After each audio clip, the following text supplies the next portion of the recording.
जैसे सोमवार का दिन भोलेनाथ को समर्पित किया जाता है, शनिवार शनिदेव का दिन माना जाता है, ठीक उसी तरह रविवार का दिन सूर्यदेव को समर्पित किया जाता है।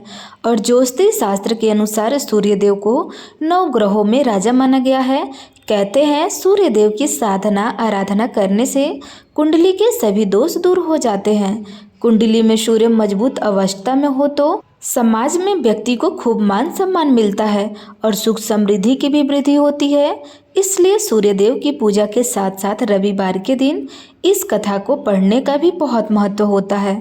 तो प्रिय श्रोताओं, आइए श्रवण करते हैं रविवार की व्रत कथा। प्राचीन काल में एक राजा था और एक रानी थी। उनके पास सिपाही, घोड़े, दासियां, धन दौलत की कोई कमी नहीं थी। सिर्फ उनकी कोई संतान नहीं थी। इसी कारण से वे दोनों राजा रानी बहुत दुखी रहते थे। संतान प्राप्ति के लिए उन्होंने हर तरह के दान धर्म, धार्मिक अनुष्ठान, जप मंत्र, पूजा पाठ आदि सब कुछ किया, पर लेकिन इसका कोई फायदा नहीं हुआ। जब राजा और रानी वृद्ध होने लगे तो दोनों को बहुत चिंता हुई और वे दोनों सोच में पड़ गए कि अब हमारे इतने बड़े राज्य का क्या होगा, कौन बनेगा इस राज्य का वारिस और कौन लेगा प्रजा की जिम्मेदारी। राजा और रानी दिन रात इसी चिंता में पड़े रहते थे। उन्हें खाने और पीने की भी कोई सूध नहीं रही थी। तो एक सुबह राजा के दरबार में एक साधु आता है। दासी रानी को बतलाती है कि कोई साधु आया है। तब वह दासी से कहती है, यह मेरा अंतिम दान धर्म है, इसके बाद मैं अपने हाथों से कोई दान धर्म नहीं करूँगी। और रानी चावल भरा छाछ हाथ को लेकर के बाहर आती है और साधु की झोली में भिक्षा डालने के लिए आगे बढ़ती है। तो उसके चेहरे पर छाई हुई उदासी को देखकर साधु की दृष्टि में आती है। वह उससे पूछता है कि रानी साहिबा, आपको क्या हुआ है, आप इतना उदास क्यों हो गई हैं। तब रानी साधु को सारी हकीकत बताती है और सिसकने लगती है। उस पर वह साधु कुछ पल गंभीर हो जाता है और कहता है कि चिंता मत करो रानी साहिबा, आपकी संतान की इच्छा पूर्ण हो जाएंगी। आपकी केस से एक पुत्र सा जन्म होगा, मात्र वह 14 साल तक ही आप लोगों को मिलेगा। इसके आगे वह जीवित नहीं रह पाएगा। इससे बढ़कर आपको कुछ देना मेरे लिए संभव नहीं है। अपनी बात पूरी करते उसने अपनी झोली में हाथ डाला और झोली में से एक भभूत निकाल करके रानी को दे दिया और कहा, आप और महाराज दोनों इसे बांटकर ग्रहण कर लेना, तुम्हें जल्द ही पुत्र की प्राप्ति होगी। और वह साधु अपनी राह को चल गया। इसके जाने के बाद रानी सोचने लगी कि 14 साल तो 14 साल ही सही, उतने समय के लिए हमें पुत्र तो मिलेगा, यही काफ़ी है। इतने साल तक मैं उसे जी जान से बड़ा करूँगी, उससे ढेर सारा प्रेम करूँगी, लाड दुलार करूँगी, अपनी संतान की मुराद पूरी करूँगी। उस रात अपना सारा राजकाज खत्म करके राजा जब रानी के महल में गए तो रानी ने राजा को सारी बात बता दी और साधु की दी हुई भभूत राजा को दिखाकर बोली कि साधु महाराज ने यह भभूत हम दोनों को ग्रहण करने के लिए दिया है। राजा बोले, इतना दान और धर्म किया, जप और तप किया, इसका कोई फल नहीं मिला। अब इस भभूत से हमें क्या संतान प्राप्त होगी। उस पर रानी बोली, जब इतना सब कुछ कर लिया तो अब यह भी सही, क्यों हम उस साधु को क्रोध में बुलाएं। राजा को अब किसी बात पर विश्वास नहीं था, पर रानी को दुख ना पहुँचे इसलिए वह राजी हो गया। और राजा रानी दोनों नहाते धोते हैं, फिर अपने भगवान का नाम स्मरण करते हैं, अपने पुरखों और स्मरण करते हैं और उस साधु महाराज का नाम स्मरण करके वह भभूत बांटकर दोनों खाते हैं। इसके बाद दोनों निश्चय होकर सो जाते हैं। तो कुछ ही दिन गुजर जाते हैं और साधु द्वारा कहे अनुसार रानी गर्भवती हो जाती है। उस पर राजा और रानी दोनों ही खुशी गगन में नहीं समाते। राजा रानी से बोलते हैं, महारानी, सचमुच साधु महाराज की कृपा हो गई। तो 9 महीने बाद रानी ने एक सुंदर पुत्र को जन्म दिया। राजा ने बड़ी धूमधाम से पुत्र का नामकरण किया। सारे राज्य में 8 दिन तक अंश तर्पण रखा उत्सव मनाया गया। आप पुत्र की कुंडली देखने के लिए राजा के सबसे विद्वान पंडित जी को बुलाया गया। जो कुंडली देखकर पंडित जी बड़े चिंतित होकर कहने लगे, महाराज, हमारा राजपुत्र सिर्फ 14 साल तक हमारे पास रहेगा। राजा को इस बात की भनक तो थी ही, रानी को भी साधु महाराज की बात याद आई। दोनों चुप रह जाते हैं। इसके बाद राजा और रानी बड़े प्यार से बेटे की परवरिश करते हैं, उसकी हर ख्वाहिश पूरी करते हैं और थोड़े समय के लिए ही सही भगवान ने संतान की अपनी मुराद पूरी कर ली। इससे वे समाधान मांगते हैं। राजपुत्र दिन प्रतिदिन बड़ा होता गया। जब वह 7 साल का हो जाता है तो राजा एक अच्छे गुरु की नियुक्ति करने के लिए, पढ़ाई लिखाई करने के लिए या घुड़सवारी आदि 12 विद्याओं का शिक्षण देते हैं। जब वह सब शास्त्र विद्या में परंपरागत हो जाता है और 12 साल की उम्र का हो जाता है, तब एक अच्छी सी राजकन्या खोजकर उसकी शादी करा देते हैं। वो 2 और साल बीत जाते हैं। बेटा 14 साल का हो जाता है। एक दिन राजपुत्र राजा से बोलता है कि पिताजी, मैं अपना सारा राज्य घूमकर देखना चाहता हूँ। आज तक मैंने सिर्फ एक रजवाड़े के अतिरिक्त कुछ देखा ही नहीं है। बेटा की बात सुनकर राजा चिंतित हो जाते हैं, क्योंकि पुत्र को 14वां साल शुरू हो चुका था। अब कोई अनहोनी होने का वक्त नज़दीक आ पहुंचा था, लेकिन राजा यह सब बातें पुत्र को बता नहीं सकते थे। राजा अपने चेहरे पर खुशी लाकर बेटे से कहते हैं कि हाँ हाँ, जरूर जाओ बेटा, तुम्हें अपना सारा राज्य घूमकर देखना चाहिए। कहाँ क्या है यह सब जानना चाहिए। कल मेरे बाद तुम ही तो राजा बनोगे ना। मात्र एक बात का ध्यान रखो, तुम जहाँ जा रहे हो, क्या कर रहे हो, यह बात अपनी पत्नी को नहीं बताना। पुत्र कहता है, ठीक है पिताजी, आपने जैसा कहा है मैं वैसा ही करूँगा। राजपुत्र दिन भर अपनी पत्नी के साथ रहता है, खुशियाँ मनाता है और रात को 12 बजे वह उठकर बाहर चला जाता है। फिर सुबह होने से पहले वापस अपने महल में आकर सो जाता है। ऐसा बहुत दिनों तक चलता रहा और पुत्र का 14वां साल खत्म होने के कुछ ही दिन बाकी रहे थे। इतने में उसकी पत्नी यानी छोटी रानी रात में जग जाती है। वह देखती है कि बिस्तर पर राजपुत्र नहीं है।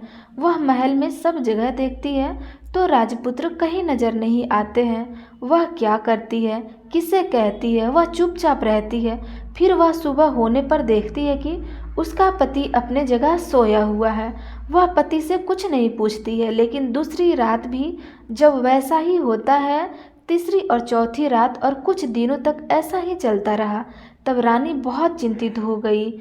उसके मन में ढेर सारे सवाल उठते हैं, लेकिन उसे पूछने में डर लगता था। शायद पति गुस्सा होकर बैठे। सास ससुर से पूछने के बारे में सोचा तो उसकी कुल मर्यादा बीच में आ जाती थी। तो इस तरह वह मन ही मन घूटती रही थी। इस हालत में उसे खाने पीने में दिलचस्पी नहीं थी। वह दुबली पतली होती जा रही थी। तो उस राज्य में फूल बेचने वाली एक बुढ़िया मालकिन थी। वह हमेशा छोटी रानी को फूल देने उसके महल में आ जाती थी। उस बुढ़िया का ध्यान छोटी रानी पर पड़ जाता था। वह उससे पूछती थी कि बेटी, तुम्हें किस बात का दुख है? तुम इस तरह सूख कर कांटा क्यों बनी हो? उस पर रानी कहती है, क्या बताऊं तुम्हें अम्मा, तुम्हारा राजपुत्र हर रात्रि को बाहर चला जाता है और सुबह वापस लौटकर आ जाता है। वह कहाँ जाता है, क्या करता है, यह सोचकर घर में अन्न जल ग्रहण नहीं कर पाती हूँ और सूख सूख कर कांटा बन चुकी हूँ। बुढ़िया सब बात सुनकर उसे एक उपाय बताती है कि बेटा ऐसा करना, आज रात को तुम सोना मत, उसके पीछे जाकर देखना कि वह कहाँ जाता है, क्या करता है और उसकी अच्छी तरह से पहरेदारी करना। तो छोटी रानी बोली कि अगर मुझे नींद आ गई तो? बुढ़िया बोली कि तुम्हें नींद न आए इसलिए एक काम करना, अपने बाएं हाथ की उंगली में एक जख्म कर लेना, उस पर थोड़ी सी मिर्ची छिड़क कर, उसे तुम्हें बड़ी जलन होगी और उसे पीड़ा से तुम्हें रात भर नींद नहीं आएगी। रानी बुढ़िया के कहे अनुसार करती रही। उंगली की जलन से उसे बड़ी देर तक नींद नहीं आई, लेकिन बाद में वह सो जाती है। दूसरे दिन सुबह बुढ़िया फूल लेकर उसके महल में पहुंची तो वह पूछती है कि क्या हुआ बेटी, क्या तुम देख पाए कि पति कहाँ जाते हैं? तब रानी कहती है, नहीं अम्मा, पहले कुछ समय जलन के कारण मुझे नींद नहीं आई, पर कुछ देर के पश्चात मैं सो गई। तब बुढ़िया कहती है, कोई बात नहीं, आज तुम उंगली पर पहले से थोड़ा बड़ा जख्म करना और ज़्यादा मिर्च लगाना। तो रानी ने वैसा ही किया, परंतु वह सिर्फ पति को बाहर निकलते हुए देख पाती थी, इसके पीछे नहीं जान सकती, क्योंकि उसे फिर से नींद आ जाती थी। दूसरे दिन सुबह बुढ़िया आती है तो उसके पूछने से पहले ही रानी रोकर कहती है, अम्मा, मैं आज भी उसकी पहरेदारी ठीक तरह से नहीं कर पाई। तब बुढ़िया कहती है, रोना नहीं बेटी, सब कुछ ठीक हो जाएगा। तुम आज रात जख्म को बड़ा करना, उस पर ज़्यादा मिर्च लगाना और एक काम करना कि जब वह जाने के लिए निकलता है तब उसका रास्ता रोकना। बुढ़िया ने जैसा बताया रानी ने वैसा ही किया। आज रात उसे नींद नहीं आई। पति जब रात को महल से निकलने के लिए चलने लगा तो वह बुढ़िया ने जैसा बताया वैसा ही करती है। दौड़कर जाकर पति का रास्ता रोकती है और कहती है, कहाँ जा रहे हो, किससे मिलने जा रहे हो, मुझे बताओ। राजपुत्र उसे समझाने की बहुत कोशिश करते हैं। देखो, अगर मैंने तुम्हें यह बता दिया तो मैं तुम्हें दोबारा नहीं मिल पाऊंगा। रानी कहती है, कोई बात नहीं, ना मिल पाओ, लेकिन आप रात के समय कहाँ जाते हो यह मुझे बता दो। राजपुत्र निरुपाय हो जाता है। पत्नी की जिद के आगे उसकी एक नहीं चल पाती। ठीक उसी समय उसका 14वां साल खत्म हो जाता है, 15वां साल लगने वाला होता है। वह जो जाने दो यह सोचता है और कुछ चावल मंत्रों से सिद्ध करके पत्नी को देखकर कहता है कि इन चावल के दानों को हाथ की मुट्ठी में पकड़ना, पहले दाएं हाथ में पकड़ो, चावल मेरे ऊपर फेंकना, मैं कौन हूँ तुम्हें पता चल जाएगा। बाद में बाएं हाथ में पकड़े चावल मेरे ऊपर फेंकना, मैं जैसा था तुम्हें मिल जाऊंगा। लेकिन यदि तुम बाएं हाथ के चावल मेरे ऊपर फेंकना भूल गई तो मैं तुम्हें कभी नहीं मिल पाऊंगा। रानी ने कहा, नहीं भूलूंगी। रानी बड़े आत्मविश्वास के साथ यह कहकर दाएं हाथ में पकड़े चावल पति के ऊपर फेंक देती है तो राजपुत्र एकदम एक विशाल घोड़ा बन जाता है। एकदम उम्दा सफ़ेद गर्दन पर लंबी आहार देखते देखते वह तेजी से दौड़ने लगता है। रानी उस घोड़े को एकदम भौचक्की होकर देखने लगती है और पति ने बाएं हाथ में चावल फेंकने की जो बात कही थी वह भूल जाती है। उसकी आंखों के सामने घोड़ा महल से बाहर निकलकर चला जाता है। घोड़ा जो महल से बाहर जाता है तो वापस नहीं आता है। अब रानी को बड़ा पश्चाताप हुआ। वह स्वयं को कोसने लगी, लेकिन अब उसका कोई फायदा नहीं होने वाला था। राजपुत्र अब वापस नहीं आने वाला था। सुबह होते ही महाराज को सब बात पता चल गई। उन्हें बहुत दुख होता है। वे बिस्तर पकड़ते हैं और राह देखते हैं कि एक दिन उनका बेटा वापस आ जाएगा। इस तरह 1 महीना गुजरता है, 3 महीने गुजरते हैं, आखिर में 6 महीने पूरे हो जाते हैं और राजपुत्र का कोई आता पता नहीं चलता। प्रधान राजपुत्र को ढूंढने के लिए राजा के गांव-गांव सिपाही भेजते हैं, लेकिन उन्हें कोई सफलता नहीं मिलती। इधर रानी अपनी हठ के कारण पति गायब हो गया है यह सोचकर स्वयं को मन ही मन कोसती है और प्रण लेती है कि कुछ भी करके पति को ढूंढ कर लाएंगी और उसे वापस लेकर आएंगी। एक दिन सुबह उठकर ससुर के महल में जाती है और कहती है कि मैं अपने पति को खोजने जा रही हूँ। महाराज को और क्या चाहिए था, कुछ भी करके उनका बेटा उन्हें वापस मिलना चाहिए था। वे बहू को जाने की अनुमति देकर कहते हैं, बेटी, तुम्हें जो चाहे वह करो, जहाँ जाना है वहाँ जाओ, लेकिन हमारे बेटे को वापस लेकर आओ। अब रानी अपना शाही भेष बदलकर एक सेठानी बन जाती है। कुछ दासियों को, कुछ नौकरों को साथ ले लेती है, कुछ सामान साथ ले लेती है और राजा की सीमा पर जाकर वहाँ एक भोजनालय खोल देती है। वहाँ आने वाले सब यात्रियों को खाना मुफ्त में देने लगती है। मात्र एक शर्त रखती है कि खाने वाले को उसकी देखी हुई कोई अजीब चीज़ उसकी मालकिन को यानी राजकन्या को बतानी पड़ेगी। तो वहाँ आने वाले हर नागरिक अपनी तरफ से मैंने यह देखा कहकर वहाँ से मुफ्त खाना खाकर जाते थे। परंतु रानी को जो बात चाहिए थी वह अब तक नहीं मिल पाई थी। ऐसे ही कुछ दिन बीत गए तो रानी के महल में फूल लेकर जाने वाली बुढ़िया के एक बेटा और बहू थे। उनका एक छोटा बेटा था, यानी बुढ़िया का एक पोता था। तो बेटा और बहू सुबह काम के लिए निकलते थे तो पोते को संभालने की जिम्मेदारी बुढ़िया पर रहती थी। दिन भर पोते को संभालती थी। एक दिन बुढ़िया को पान खाने की आदत थी, तो पान लगाने के लिए चूना चाहिए था। वह उसे तैयार करने के लिए सीपियाँ लेकर आई। इन सीपियों को भूनने के लिए गोबर के कंडे चाहिए थे। कंडे इकट्ठा करने के लिए वह बांस की टोकरी लेकर चरवाहे के मैदान में गई। वहाँ बहुत सारे कंडे थे। उन्हें जमा करते करते उसे घर आने में अंधेर हो गया। इस ओर शाम होते ही काम से वापस आकर बेटा और बहू घर पहुँचते हैं तो देखा कि बच्चा घर पर अकेला है और रो रहा है। वे दोनों गुस्से से लाल पीले हो गए। इतने में बुढ़िया घर आ पहुंची। बेटे ने पूछा, पोते को घर अकेला छोड़कर कहाँ गई थी? तब बुढ़िया बताने लगी कि मैं गोबर के कंडे इकट्ठा करने गई थी। इस पर बेटा बोला, दोबारा बच्ची को अकेला घर छोड़कर यदि कहीं गई तो मैं तुम्हें बहुत पीटूंगा। तब बुढ़िया कहने लगी, नहीं बेटा, फिर कभी ऐसा नहीं करूंगी। लेकिन दूसरे ही दिन बुढ़िया यह बात भूल गई और फिर चरवाहे के मैदान पर कंडे इकट्ठा करने के लिए चली गई। शाम को जब बेटा और बहू काम से वापस लौटे तो देखा कि बच्चा घर पर अकेला है और रो रहा है। अब उसके बेटे की सनसनी खत्म होने लगी और बुढ़िया के वापस आने पर उसे घर से निकाल दिया। बुढ़िया रात भर घर के बाहर अंधेरे में बैठी रही और सुबह होते ही हाथ में टोकरी लेकर कंडे इकट्ठा करने के लिए निकल गई। उस दिन उस पर कंडे इकट्ठा करने का मानो पागलपन सवार हो गया था। कंडे इकट्ठा करते करते जब अंधेरा हो गया, उसे मालूम ही नहीं चला। उससे जब ध्यान आया तो गांव का रास्ता भी ठीक तरह से दिखाई नहीं दे रहा था। वह अंधेरे में आंखें फाड़कर देखती देखती किसी तरह आगे निकल पड़ी तो एक कपिला गाय छन छन की आवाज़ करती गली की घंटी बजाते ठुमक कर उस मैदान पर आ गई। उसे देखकर बुढ़िया सोचने लगी कि इस गाय के पीछे पीछे जाऊंगी तो गांव तक पहुंच जाऊंगी। तब बुढ़िया उसके पीछे पीछे जाने लगी। वह गाय उस मैदान से लेकर एक एक करके 6 मैदान पार करती गई। आखिर में वह 7वें मैदान तक पहुंची ही थी तो क्या होता है कि उस मैदान पर एक बड़ा सा पत्थर है। गाय जाकर उस पत्थर को अपना सींग मारती है। जब गाय ने सींग मारा तो वह पत्थर दूर हट गया और पाताल से नीचे जाने की सीढ़ियाँ दिखाई देने लगी। तब वह गाय उन सीढ़ियों से नीचे जाने लगी। बुढ़िया अब वह देख रही थी और झट से जाके गाय की पूंछ को पकड़ लिया। वह गाय के साथ नीचे पाताल में पहुंच गई और तुरंत ही गाय की पूंछ छोड़ दी और इधर उधर देखने लगी।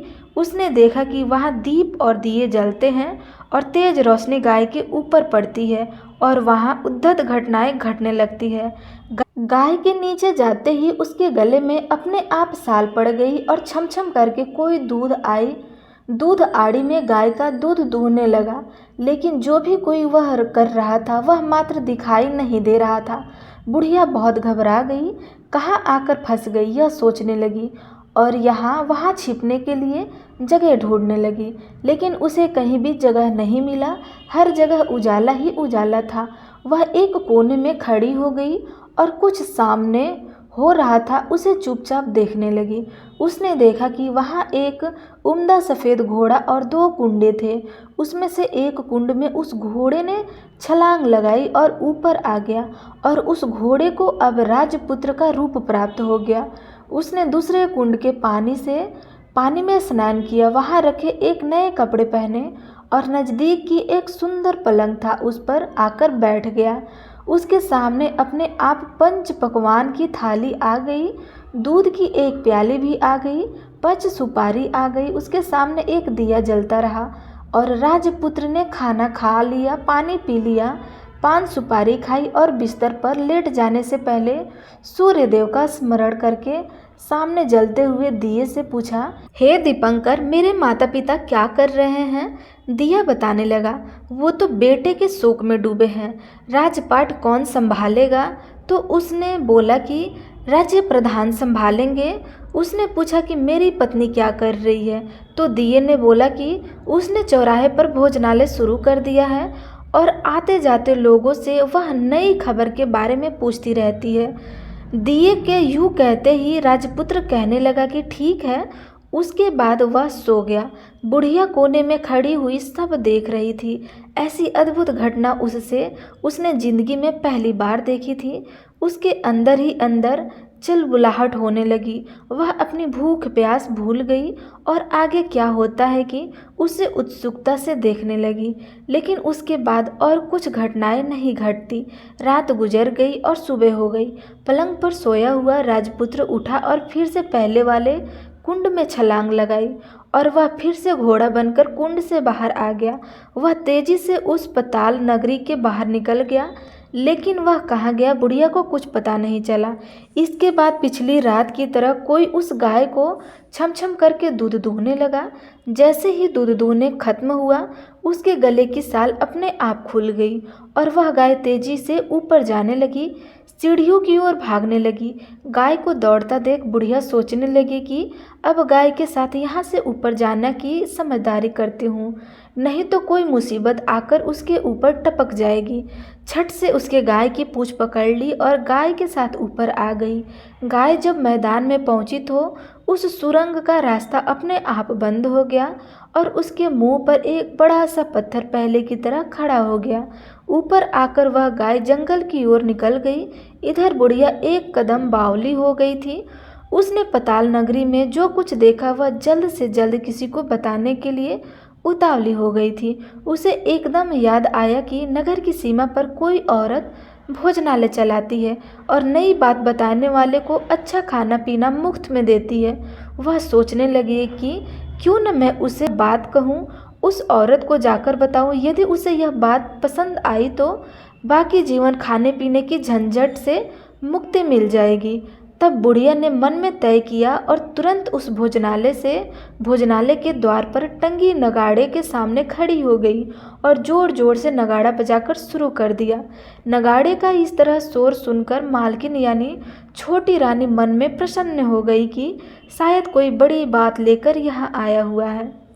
रानी ने सिपाही को आदेश देते हुए कहा, जाइए और कोई आया है उसकी अच्छी तरह से खातिरदारी कीजिए।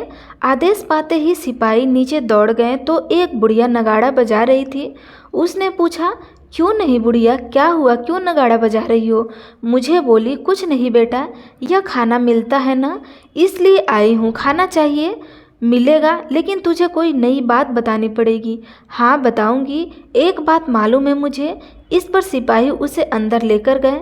उसको मालकिन का आदेश था कि जो कोई बुढ़िया या बूढ़ा बुजुर्ग वहाँ आए उसके साथ अच्छी तरह से पेश आना, उनका अच्छे से आदर सत्कार करना। तो सिपाही ने उस बुढ़िया का भरपूर आदर सत्कार किया। यह उसे बड़ी सिद्ध थाली भरकर व्यंजन परोसते थे। बुढ़िया कुछ दिनों में भूखी थी, वह खाने पर टूट पड़ी। खाना खाने के बाद सिपाही ने उसे नई साड़ी पहनने की दी। उसके बाद उसे लेकर रानी के पास आए। बुढ़िया और रानी ने तुरंत एक दूसरे को पहचान लिया। तब रानी ने बुढ़िया से कहा कि अम्मा, अब बताओ तुमने क्या नई बात देखी है? नई बात मैंने कोई नई बात देखी है। बुढ़िया बोली, वह तो मेरे पास तुम्हें देने के लिए या कुछ खाने के लिए नहीं थे, इसलिए मैंने झूठ कहा और नगाड़ा बजाया। रानी ने कहा, अम्मा घबराना नहीं, मैं किसी को तुम्हारी बात नहीं बताऊंगी। फिर भी बुढ़िया ने कहा कि मेरे पास कोई नई बात नहीं है। इस पर रानी ने उससे कहा, देखो अम्मा, यदि तुमने मुझे वह नई बात बताई तो तुम्हें जिंदगी भर मैं तुम्हारी देखभाल करूंगी और तुम्हें रानी माता की तरह रखूंगी। अब बुढ़िया बताने को तैयार हो गई। उसने जो कुछ उस चराह वाले मैदान पर देखा था वह सब कुछ कुंवर रानी को बता दिया। बुढ़िया की वे बात सुनकर कुंवारिन को यकीन हो गया कि वह राजपुत्र उसी का पति है। वह तुरंत बुढ़िया से कहने लगी कि अब माँ मुझे उस जगह पर ले चलो। जब बुढ़िया बोली, नहीं बेटी, वह पताल राज्य है, सांप है, यदि किसी ने तुम्हें देख लिया तो तुम्हारी जान खतरे में पड़ सकती है। लेकिन रानी उसकी एक भी नहीं सुनी, उसे उस जगह ले जाने के लिए हठ करने लगी। आखिर में बुढ़िया ने उसका कहना मान ही लिया और कहने लगी, ठीक है, मैं तुम्हें वहाँ लेकर जा सकती हूँ, पर आज नहीं लेकर जाऊँगी, कल लेकर जाऊँगी। तो दूसरे दिन दोपहर को रानी बुढ़िया के साथ उस मैदान पर गई और एक जगह छुपकर गाय के आने की राह देखने लगी। दिन ढलते ही अंधेरा गिरने लगा और गाय हमेशा की तरह वहां आ गई। मैदान के उस कोने में जाकर उनके पत्थर पर सींग मारा तो छत से पत्थर हटकर वहां सुरंग में जाने का रास्ता खुल गया। गाय उस रास्ते के नीचे उतरने लगी तो बुढ़िया रानी से कहने लगी, जल्दी आगे बढ़ो, हम गाय की पूंछ पकड़कर नीचे उतरेंगे। तो दोनों गाय की पूंछ पकड़कर नीचे उतर गई। बुढ़िया पहले जिस कोने में छिपी थी उस कोने में छिप गई। अब नीचे सब कुछ पहले जैसा घटित हो रहा था। गाय के गले में अपने आप साल पड़ गई। कोई अदृश्य रूप में उसका दूध दोहने लगा। एक सफ़ेद उमड़े घोड़े ने आकर एक कुंड में छलांग लगाई तो राजपुत्र के रूप में ऊपर आया। वह राजपुत्र दूसरे कुंड में नहाने लगा। बाद में उसके सामने खाने की थाली आ गई, दूध की प्याली आ गई, पान बीड़ा आ गया। राजपुत्र सब ग्रहण करके सोने के लिए पलंग पर गया तो सोने से पहले सूर्यदेव का स्मरण करके वह दिए से पूछने लगा, दीपांकर, मेरे माता पिता क्या कर रहे हैं? तो दिया कुछ जवाब नहीं देता है, बल्कि वह बूझने लगता है। तब राजपुत्र को कुछ घटित हुआ है इसका संदेह हो गया। वह उदास हो गया और जो कुछ हुआ वह जो जाने दो ऐसा सोचकर फिर से बिस्तर पर लेट गया। अब रानी का संयम छूट गया। वह दौड़कर पति के पास गई और उसके पैर पड़ने के लिए आगे बढ़ने लगी। राजपुत्र तुरंत ही पत्नी को पहचान गया। वह छत से पीछे हट गया और चिल्लाने लगा, नहीं नहीं, मुझे मत छूना, सर्वनाश हो जाएगा। रानी दोनों हाथ जोड़कर पति से अपनी भूल स्वीकार करने लगी। स्वामी, मुझसे भूल हो गई, मुझे आपको नहीं छूना चाहिए था। आप रात को कहाँ जाते हो? मैं अपनी भूल स्वीकार करती हूँ, मुझे मेरी भूल की सज़ा मिल गई है। अब आप घर चलो, आपके वियोग में आपके माता पिता ने बिस्तर पकड़ लिया है, आपकी प्रजा भी बहुत दुखी है। उस पर राजपुत्र कहने लगा, वही तो एक बार तुम गलती कर बैठी हो, अब दोबारा मत करना, नहीं तो मैं अब तुम्हें जो दिख रहा हूँ अब वह भी नहीं दिखूंगा। रानी वह विलाप करने लगी, जोर जोर से जमीन पर सिर पटकने लगी। राजपुत्र के मन में उसके प्रति दया उत्पन्न हो गई। वह उससे कहने लगा कि यदि तुम मुझे पाना चाहती हो तो तुम्हें एक काम करना होगा। काम कठिन है लेकिन वह तुम्हें अकेले ही करना होगा। रानी ने कहा, कहो स्वामी, कितना भी कठिन काम हो मैं अवश्य पूर्ण करूंगी। रानी कहने लगी, इस बात पर राजपुत्र ने उसे बताया, इस पताल में ऊपर जाते ही तुम्हें एक घना जंगल नजर आएगा। ऐसे 6 जंगल पार करने के पश्चात तुम्हें एक 7वां जंगल मिलेगा। वह जंगल सबसे घना है। उस जंगल के बीचों बीच एक पीपल के पेड़ है। उसके आसपास की जगह पत्ते, फंदे, जटाएं आदि से ढक चुकी है। वहाँ बाघ, शेर, सांप और भालू बैठते हैं। तुम्हें उनको सबको भगाकर वह जगह साफ करनी है। उसको गोबर से लिपाई करके पवित्र बनाना है, रंगोली से सजाना है। उसके बाद वहाँ धूप, कपूर, अगरबत्ती जलानी है, फूल और कुमकुम से पेड़ की पूजा करनी है, दूध और दही से बने चावल का भोग चढ़ाना है। यह सब तुम्हें दोपहर को 12 बजे से पहले करना है। 12 बजने के समय तुम्हें उस जगह पर बैठकर सूर्य भगवान का ध्यान करना है। ठीक 12 बजे सूर्य भगवान का रथ वहाँ उतरेगा। वे सब देखकर खुश हो जाएंगे और कहेंगे कि जिस किसी ने भी यह सब कुछ किया है उसे मैं मनचाहा फल दूंगा। तो तुम सामने जाकर उसके रथ का दाहिना घोड़ा मांगना, मैं तुम्हें मिल जाऊंगा। इतनी बात कहकर राजपुत्र अपने पलंग पर सो गया और छोटी रानी भोर होने की राह देखने लगी। भोर होते ही वह बुढ़िया के साथ गाय की पूंछ पकड़कर ऊपर आ गई। ऊपर आने के बाद वह बुढ़िया से कहने लगी, अम्मा, अब मैं अकेले ही आगे जाऊंगी, तुम भोजनालय वापस चली जाओ। वह जंगल में जाकर राजपुत्र की बताई जगह ढूंढने लगी और स्वयं आरी से वह सब साफ करने लगी। करके बाद में राजपुत्र ने जैसा बताया वैसा ही लिपाई पोताई करके वापस आ गई। दूसरे दिन सुबह होने से पहले उठी और जंगल में उस जगह पहुंची। वहां जाकर इत्र और गुलाब का पानी छिड़क कर उस जगह सुगंधित धूप अगरबत्ती जलाकर उसे पवित्र किया और पूजा की सब सामग्री वहां तैयार कर सूर्य भगवान का ध्यान करने के लिए बैठ गई। जैसे कि पति ने बताया था कि दोपहर को ठीक 12 बजे सूर्य भगवान का रथ उस पीपल के पेड़ पर आकर रुका है। सूर्य भगवान ने जब रथ से नीचे देखा तो सुगंधित वातावरण देखकर वे बहुत प्रसन्न हो गए। फिर वे बोले, जिस किसी ने यह काम किया है वह यहाँ आकर आज मुझसे कुछ भी मांगे मैं उसे दूंगा। रानी ने जब यह शब्द सुनी तो बिना समय गवाए दौड़कर उनके सामने आई और उनको दंडवत नमस्कार करके बोली, भगवान वह मैं ही हूँ, मैंने यह जगह साफ किया है। अच्छा तो तुम्हें जो चाहिए वह मांगो। भगवान मुझे आपके रथ का दाहिना घोड़ा चाहिए। सूर्य भगवान बोले, नहीं, मैं तुम्हें और कुछ दे सकता हूँ लेकिन यह घोड़ा नहीं दे सकता। मेरे रथ के 12 घोड़े हैं, तुम चाहो तो कोई और घोड़ा मांग लो लेकिन यह दाहिना घोड़ा नहीं, वह मैं तुम्हें नहीं दे सकता। छोटी रानी ने एक नहीं सुनी, वह सूर्य देव से एक ही बात कही जा रही थी, वह दाहिना घोड़ा दे दीजिए, नहीं तो मैं आपके पैरों में गिरकर अपनी जान दे दूंगी। अब सूर्य देवता धर्म संकट में पड़ गए। उन्होंने वचन दे दिया था, अब अपने वचन से पलट भी नहीं सकते थे। ठीक है, दे दिया तुम्हें घोड़ा, सूर्यदेव ने कहा। फिर एक बात और भी कही, देखो मैंने तुम्हें घोड़ा तो दे दिया है लेकिन वह तुम्हें यहाँ नहीं मिलेगा, तुम्हें उसे पाताल लोक में जाकर लाना होगा। रानी बोली, पाताल लोक में ही क्यों भगवान, मैं उन्हें पाने के लिए कहीं भी जा सकती हूँ। रानी को वचन देकर सूर्यदेव अपने मार्ग को चल गए और इधर रानी जंगल में अपने भोजनालय में आ गई। फिर वह बुढ़िया को लेकर उस मैदान पर आ गई और जल्दी ही शाम हो गई। शाम होते ही वहाँ पर वह गाय आ गई और उसने सींग मारकर सुरंग का पत्थर हटाया और नीचे उतरने लगी। रानी और बुढ़िया जल्दी ही उसकी पूंछ पकड़कर नीचे उतर गई। नीचे पाताल में सब घटनाएं पहले से ही घटित होने लगी। घोड़े का एक कुंड में नहाकर राजपुत्र बन जाना, नहाए धोकर पलंग पर जाकर बैठना, तो उसे खाने की थाली, दूध की प्याली आना, पान का बीड़ा आना। लेकिन आज एक नई बात घटी। आज 2-2 थाली, 2-2 दूध की प्याली और 2-2 पान के बीड़े उसके सामने आए। वह कुछ नहीं बोला। अपने हिस्से की थाली खाकर, दूध पीकर और पान का बीड़ा चबाकर वह सोने चला गया और हमेशा की तरह दिए से पूछने लगा कि दिए, दीपंकर, मेरे माता पिता क्या कर रहे हैं? वे दोनों तुम्हारे शोक में मरने की स्थिति में पहुंच गए हैं। ऐसा झट से उसकी आंखों में आंसू टपकने लगा।